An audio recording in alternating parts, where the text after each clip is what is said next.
ইন্ডিয়ার এই আন্দোলন যদি মোদির পতন হয়ে যায়, সেইটার সফলতাটা নির্ভর করবে তাদের আমলাতন্ত্রের উপরে। আপনি যদি এই উপমহাদেশের ইতিহাস দেখেন, ব্রিটিশরা চলে যাওয়ার পরে সবচেয়ে সুবিধাজনক জায়গায় ছিল এই আমলারা। বদরুদ্দিন উমর তার বই যুদ্ধোত্তর বাংলাদেশে লেখছেন যে পাকিস্তান আমলে যত রকম আন্দোলন হইতো বা 1971 হওয়ার আগ পর্যন্ত বাংলাদেশের যারা সরকারি আমলা ছিলেন, বুদ্ধিজীবী ছিলেন, তারা কখনোই ওইভাবে তারা পাকিস্তানের বিরোধিতা করে নাই। বিরোধিতা করছে কারা? ছাত্ররা, শেখ মুজিবুর রহমান, মৌলানা ভাসানী, আরও যারা ছিলেন, হচ্ছে যারা ইয়াং যারা ছিলেন, ছাত্র সমাজ বা বিভিন্ন রাজনৈতিক দল, এরা কিন্তু আন্দোলন করছে। আসসালামু আলাইকুম রহমতুল্লাহ।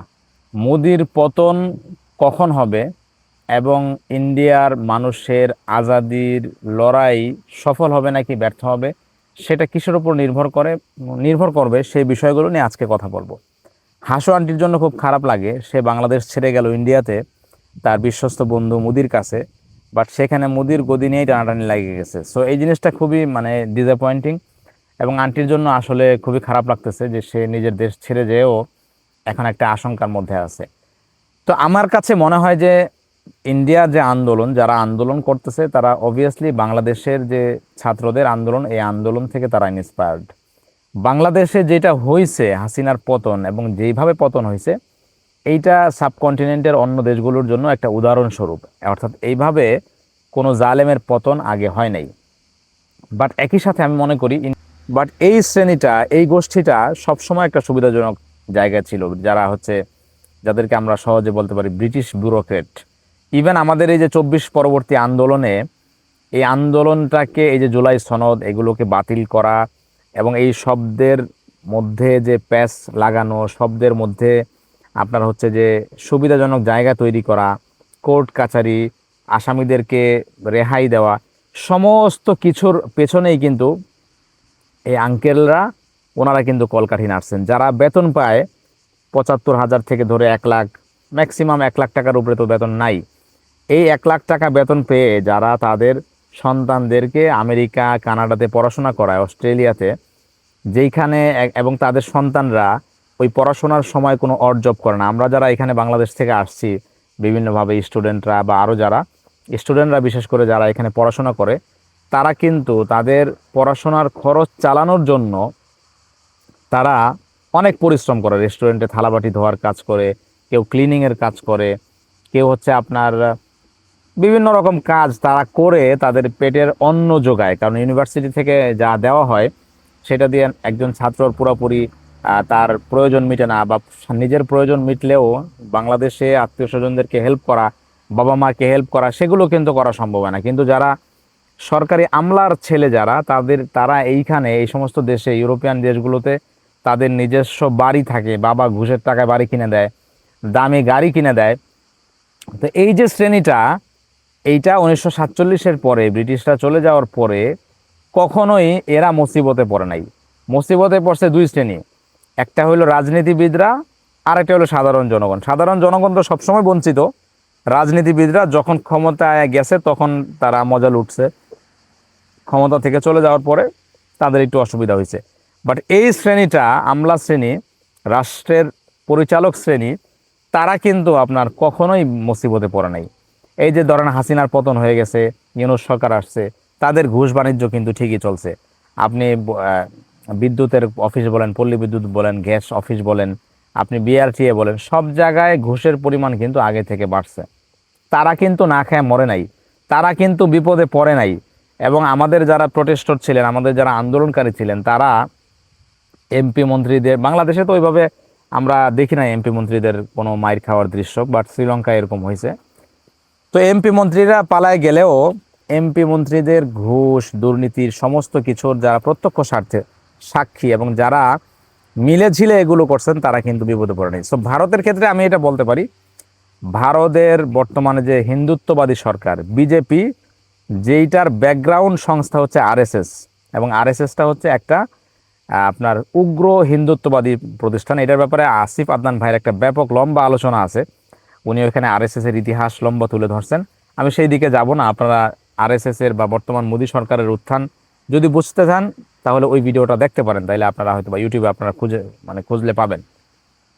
তো আরএসএস 1952-তে প্রতিষ্ঠা হয়, তারপরে এইটার থেকেই একটা রাজনৈতিক দলের উত্থান হয় যেটাকে আমরা বিজেপি বলে চিনি, যেটাতে 2014 সালে মোদি সেইটাতে প্রধানমন্ত্রী হিসেবে, দলীয় প্রধান হিসেবে নির্বাচন করে সে প্রধানমন্ত্রী হয়। এর আগ পর্যন্ত কিন্তু কংগ্রেস ক্ষমতায় ছিল। আর এই বিজেপির উত্থানও কিন্তু খুব বেশি দিন হয়নি, 1980 সালে তাদের মানে উত্থান হয়েছে এই বিজেপি সরকারের। এবং এইটা অন্যতম কট্টরপন্থী। ভারতে এখনও অনেক অশিক্ষিত মানুষের সংখ্যা আছে। আমরা ইউরোপে ধরেন যে এখানে আমরা মসজিদ করতেছি, মাদ্রাসা করতেছি, আমরা ভিন্ন ভাষাভাষী মানে ভিন্ন ধর্মের প্র্যাকটিস আমরা করতেছি, বাট তারা আমাদেরকে খুব বেশি বাধা দেয় না। তারা মনে করে যে ধর্মটা তো ব্যক্তিগত ব্যাপার, করুক, এরা তো আমাদের রাষ্ট্রে যদি কোনো জটিলতা সৃষ্টি না করে, এরা যদি আমাদের রাষ্ট্র দখলের চিন্তা না করে, বা এরা যদি আইন শৃঙ্খলার কোনো ক্ষতি না করে, তাহলে এরা এদের কাজ করুক। কিন্তু আমরা দেখি ভারতে প্রায় সময় মসজিদ থেকে বৃদ্ধ লোকজন নামাজ পড়ে বের হইতেছে, ওই সময় পুলিশ তাদেরকে পিটাইতেছে। তো এই ধরনের উগ্র হিন্দুত্ববাদীদের উপরে ভর করেই কিন্তু মোদি ক্ষমতায় আসছে। এবং মোদির একটা বড় সাফল্যের কারণ হলো বিজেপির প্রধান সে কিভাবে হইতে পারছে। সে 2001 থেকে সম্ভবত 8 পর্যন্ত ভারতের গুজরাটের মুখ্যমন্ত্রী ছিল। সেখানে গুজরাটে একটা আগুন লাগারকে কেন্দ্র করে সে কয়েক হাজার মুসলমানদেরকে সে হত্যা করে, যেখান থেকে আমরা তাকে গুজরাটের কসাই হিসেবে চিনি। এবং এই তার পৈশাচিকতার কারণে কিন্তু একটা মুদি দোকানদার, মানে একটা অশিক্ষিত লোক, চা দোকানদার, সে ভারতের মতো এত বড় একটা রাষ্ট্র, কয়েকশো কোটি তাদের মানে প্রায় 100 কোটির উপরে তাদের জনসংখ্যা, সেই জায়গায় সে প্রধানমন্ত্রী হয়ে গেছে হচ্ছে যে শুধুমাত্র তার উগ্র হিন্দুত্ববাদের উপর ভর করে। সো মোদির যদি পতন হয়, সেই জায়গায় যদি রাহুল গান্ধী আসে, যিনি কংগ্রেসের বর্তমান প্রধান মুখপাত্র, তিনি যদি ক্ষমতায় আসেন, আমরা রাহুল গান্ধীর বিভিন্ন অ্যাক্টিভিটিস দেখছি, তিনি বিভিন্ন মানুষের সাথে মিশেন এবং বেশ খানদানি বংশ থেকে, মানে রাহুল গান্ধীর বংশ কংগ্রেসের সেই আগের যুগ থেকে তারা কিন্তু এইটার সাথে যে মুসলমানদের ব্যাপারেও তারা অনেকটাই লিবারাল। যেমন হচ্ছে যে হোসেন আহমদ মাদানী রহমতুল্লাহ আলাই, সেই বহু আগে থেকে দেওবন্দের সাথেও একটা কংগ্রেসের একটা ভালো সম্পর্ক, সেইটার কারণে ওনারা মুসলমানদেরকে অনেকটা, ওনাদের যতটুকু সম্ভব মুসলমানদের ব্যাপারে, কেন্দ্রীয় সরকার মুসলমানদের ব্যাপারে কিন্তু তারা মোটামুটি হচ্ছে যে আপনার তারা তারা কিন্তু সদয় থাকে। এবং রাহুল গান্ধী ব্যক্তিগতভাবে উনি শিক্ষিত মানুষ, অন্তত মোদির মতো অশিক্ষিত না। সো সেই জায়গায় আমি মনে করি যদি মোদির পতন হয় এবং হচ্ছে যে আপনার আমলাতন্ত্র যদি স্বাধীনতার মানে আমলাতন্ত্র যদিও চায় জনগণের অধিকার যদি হচ্ছে যে আপনাকে বঞ্চিত করতে, তারপরেও অন্তত মোদির হাত থেকে পতন হইলে ইন্ডিয়ার মানুষ অনেকটা স্বস্তি পাবে, যেমন বাংলাদেশ হাসিনার পতনের পরে স্বস্তি পাইছে। সো এই ছিল বিষয়। কারণ হচ্ছে যে আমাদের পার্শ্ববর্তী দেশ ইন্ডিয়া, সেটার খবরাখবর আমাদের জন্য অনেক গুরুত্বপূর্ণ। আমরা দেখছি যখন বাংলাদেশের হাসিনার বিরুদ্ধে আন্দোলন হয়েছিল, তখন কিন্তু ইন্ডিয়ার বিভিন্ন নিউজ চ্যানেল বা ইন্ডিয়ার বড় বড় ইউটিউবার যারা, ধ্রুব রাঠি আরও যারা আছে, তারাও কিন্তু বাংলাদেশের এই খবরগুলো খুব গুরুত্ব দিয়ে কিন্তু তারা প্রকাশ করছে, কারণ এটা খুব গুরুত্বপূর্ণ। অতএব ইন্ডিয়ায় যদি কিছু হয়, তবে ইন্ডিয়ার বিষয়টা এতটা সহজ না। ইন্ডিয়াতে একটা সরকার বদল হওয়া এটা অনেক কঠিন ব্যাপার, কারণ হচ্ছে যে ইন্ডিয়া তো অনেক বড়। তাছাড়া আমাদের পরীক্ষিত বন্ধু আমেরিকা, তারা কি চায় এটাও একটা ম্যাটার করে আসলে, বা তারা ইন্ডিয়ার যারা হাই এক্সিকিউটিভ আছে, যারা আমলা আছে, যারা আপনার হচ্ছে যে সামরিক বাহিনীতে আছে, তাদের কাছে আমেরিকা কি মেসেজ পাঠায় বা আমেরিকান এম্বাসি সেখানে কি ভূমিকা পালন করে, সেটা আসলে একটা গুরুত্বপূর্ণ বিষয়। সেটার উপরে হয়তো বা অনেক কিছু নির্ভর করবে। তো এই ছিল আজকের আলোচনা।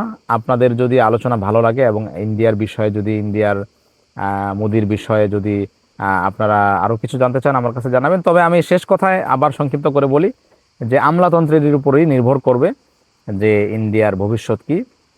যদিও আমরা বাংলাদেশে এবং বাংলাদেশের যে ওভারঅল সিচুয়েশন, বাংলাদেশের যে 24 থেকে 26 এই সময়টা যদি ইন্ডিয়ার যারা ইয়াং আছে বা ইন্ডিয়া যারা বিরোধী রাজনৈতিক দল আছে, তারা যদি আমাদের এই বিষয়টাকে স্টাডি করে, মানে হাসিনা থেকে ইউনূস, ইউনূস থেকে তারেক রহমান, এই পুরা বিষয়টা স্টাডি করলে তারা, আমি মনে করি ইন্না ফি কসাসিহিম ইবরাতুল লিউলিল আলবাব, আমাদের ঘটনার মধ্যে তাদের জন্য অনেক কিছু বোঝার আছে, অনেক কিছু উপদেশ গ্রহণ করার আছে। আমাদের এই যে 24-এর আন্দোলনটা কেন ফেইল হইলো এবং এই ফেইলিওরের জন্য কি কি দায়ী, আমি মনে করি যে সঠিক সময় সঠিক সিদ্ধান্ত না নেওয়াটাই অনেকটা গুরুত্ব, অনেক মানে অনেক আমাদের ফেইলিওরের জন্য দায়ী। অর্থাৎ আন্দোলন যখন হয় তখন তো আপনি আবেগের মধ্যে থাকবেন, বাট আন্দোলনের পরে কিন্তু আপনাকে বিবেক দিয়ে কাজ করতে হবে যে আমার এখানে মেইন মেইন প্রবলেমগুলো কি আছে।